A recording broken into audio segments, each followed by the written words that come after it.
લઈને રહીએ અમે રે પરદેશી પરુમણા.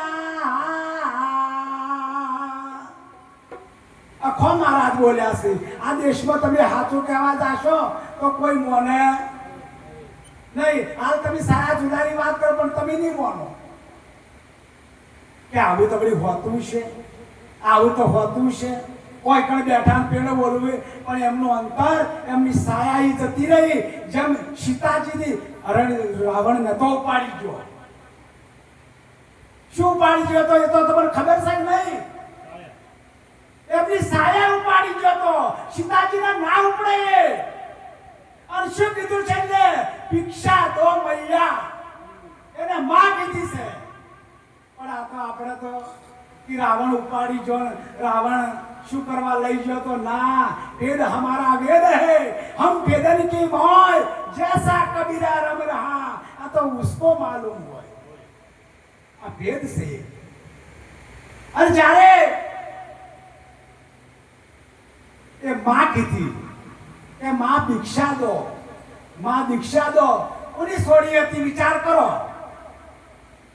એ ઋષિ લાવો અમારો વેરો, ઋષિ લાવો અમારો વેરો. ઋષિઓ પણ રાવણ જ્યારે રાવણની જગ્યામાં ઋષિઓ તપ કરવા બેઠા હતા અને રાવણે કર માગ્યું કે વેરો લાવો મારો, તમે મારી જગ્યામાં બેઠા છો. કે અમારા કન તો બીજું કોઈ નહીં, એક ખૂનનું ટીમ્પુ છે. બધા ઋષિઓ થઈ અને એક ટેપુ ખૂનનું ભેળું કરતા કરતા એની માટલીમાં ભરણું એટલે માટલી પેલી જમીનમાં ખાલી. અને જનક રાજા હોળ છેડતા હતા એટલે એમાંથી પુત્રી ને આવી. આવો પ્રભુ જય ગુરુ મહારાજ. રાવણની પુત્રી છે એટલા માટે આ તો ભેદ કોઈ જાણતું નથી. એટલા માટે મહાપુરુષો જે બોલ્યા છે ને કે કોઈ હોનાનો મુરગલો હોય. શું વાતો ગપ્પા ઉડાડો સાતો રોમ જેવા એકલો ઉડ્યા છે. આ ભેદ છે.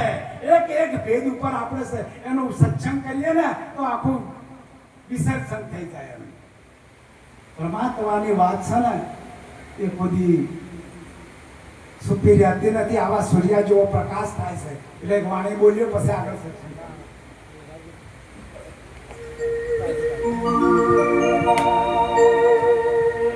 હા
વચ્ચે દેવીદાસ નો આશ્રમ આવ્યો કે બેટા આ વડ છે ઈકણ આપણે વાળો પોણી કરીએ અને દેવીદાસ ના આશ્રમમાં સાસ હોય તો લેતા આવો. એમની હાહુ ને એમના ઘરવાળી કીધું. 16 શણગાર સજેલા અને દેવીદાસ ના આશ્રમમાં અમર બાએ પગ મૂચો અને રગપત જે જેમને જે રોગ થયેલો હતો ને દેવીદાસ સેવા કરતા હતા. શેલી ઉની કરી કરી અને પેલા બધાની સેવા કરતા હતા. દેવીદાસ બોલા કે બેટા ઓ લેવાય કે આ બાપુ. પણ બાપુ આ શું છે કે બેટા અનેક રોગ કેવરાય છે, ઓને ચોબડીનો એક રોગ કેવરાય છે કે આ રોગ મને થાય. અમર બા બોલ્યા કે બેટા તને થાય ને મને થાય. 16 શણગાર સજેલા આ બાઈ એના હારે જાય છે. બાપા મને આવો રોગ થાય કે હા બેટા તને થાય ને મને થાય. એમાં કોઈ હતી. બેટા તું કાચી કુંવારી છે અને તારે હજી વાર છે કે ના બાપુ. આ 16 શણગાર સજી અને બધા દાગીના ઉતારી અને દેવીદાસના પોટકું આલ્યું કે તમે આજથી મારા બાપા અને હું તમારી દીકરી. એટલે એને હાહુરિયાના ઘરવાળાએ વિચાર કર્યો કે અમારા બા કહીને જશે છે પાછા ના આયા.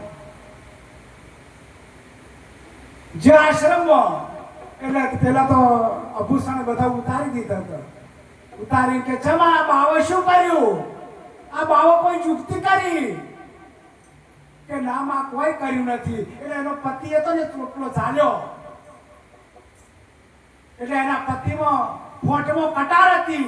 એ કટારથી ચોટલો કાપી નાખ્યો. ચોટલો પુરુષ છે. ભાઈઓને કદાચ ખબર હશે કે તું ચોટલાનો ધણી સીધા તારો આ બાપથી હું કાપી નાખ્યો. તારા મારે કોઈ નાતું નહીં, મારે ભક્તિ કરવી છે. અમરદાસ દેવી બાદ બોલ્યા કે બેટા તું અત્યારે તારા હારે જા અને એનો સમય આવશે એ દાડો લેવા આવી.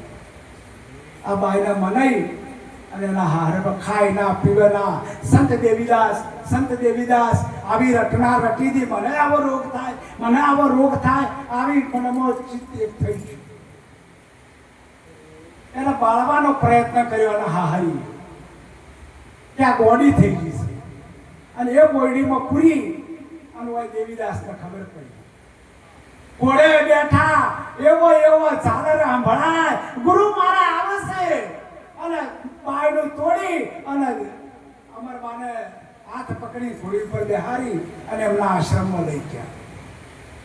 બેટા તું આવી છે ખરા, તને હું લાયો છું ખરા, પણ આખા ગામમાં ચપટી માંગવી પડશે, દીક્ષા માંગવી પડશે અને રોટલા જે હોય આપણે ખાવા પડશે. કે બાપા તમારો આદેશ. જોડી આલી સંત દેવીદાસ ગમે છે જે ઘેર ઉપર હોય એટલે સંત દેવીદાસ બોલે એટલે કોઈ દીક્ષા આપી દે. એમ કરતા એમના આશ્રમમાં રોટલા ઓછા પડવા માંડ્યા. કે બેટા ચો માગવા જઈશ કે બાપુ આપણે ઠાકોર સમાજમાં માગવા જવું, પટેલ સમાજમાં માગવા જવું. એ ગામમાં મોમેડન પણ હતા. એટલે બેટા મોમેડનમાં નહીં જાતી કે ના બાપુ, તો બેટા આપણે તો બધાય જવરાય. બધે માગતા સંત દેવીદાસ એમ કરતા એક દાડો બાપુનો રીઓનો વાત કરી કે બેટા મારો સમય એવો પાછી જશે અને હવે હું રહેવાનો નથી.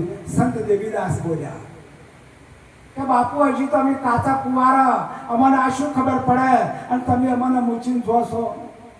બીજા દાડો તો સંત દેવીદાસ દેહ ત્યાગ કરી નાખશો.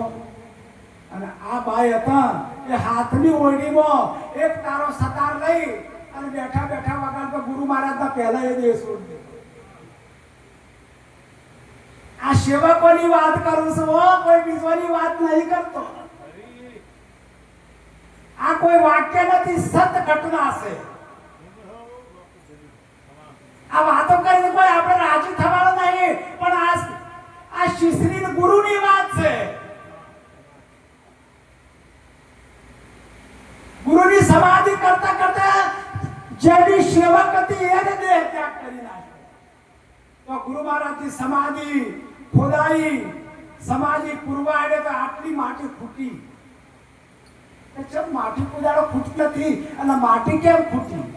કે અમરબા આયા નથી. કોઈ કે અમરબા આશ્રમમાં હતા પણ અમરબા આયા નથી. એટલે અમરબાની તપાસ કરો. ખોળતા સાતમી ઓરડીમાં સાત સૂરજની મોય જાતના જોડી તારા જીવની મુરુગ પૂર્યો માયા જાળમાં સોથવાને નિર્દોષ એ હાથમી ઓરડી ના જાતા. એ તો કૃષ્ણ ભગવાને સુભદ્રાને ના પાડી હતી કે હાથમી ઓરડી ના ખોલ. અને ગુરુ મહારાજે હોય બતાવી છે. અમરબાને જોયો એટલે અમરબાને અડ્યા એટલે અડી. અમરબા માટી બની ગયા.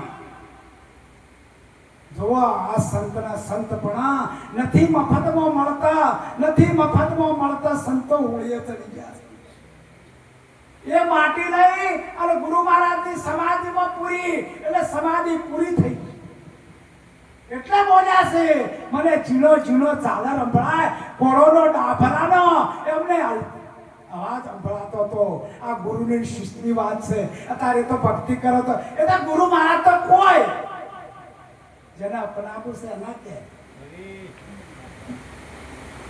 ગુરુ મહારાજની વાત છે ને એ મોટી છે. જેની રોટી એની વાત મોટી છે. અરે તમે એમ ના કહેતા પેલા સંસારિયા કીસી રે ભગતડા ગેલા છે, તમે ગેલા ના કહેતા રે પ્રભુના ઘેર પ્યાલા છે.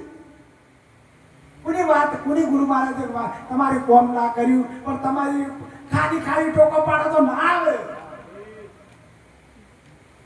એટલા માટે સંતો ખૂબ આપણને દાખલા આવ્યા છે. અને સંતોની વાત તો કરવા જાતો એનો પાર આવે એવો નથી, પણ કહેવાનો ભાવાર્થ કે સદગુરુ મહારાજને શીખાર્યા હોય, સદગુરુ મહારાજને ધારણ કર્યા હોય.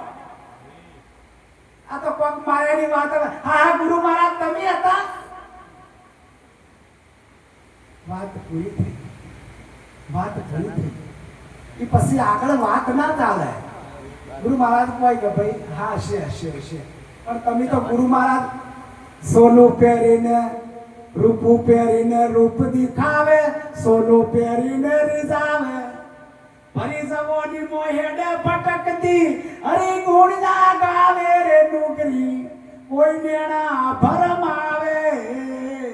આ તો એના જોબન એનું જ્યારે 16 વર્ષનું સુંદરી હતું એટલે કોણ સુરતા.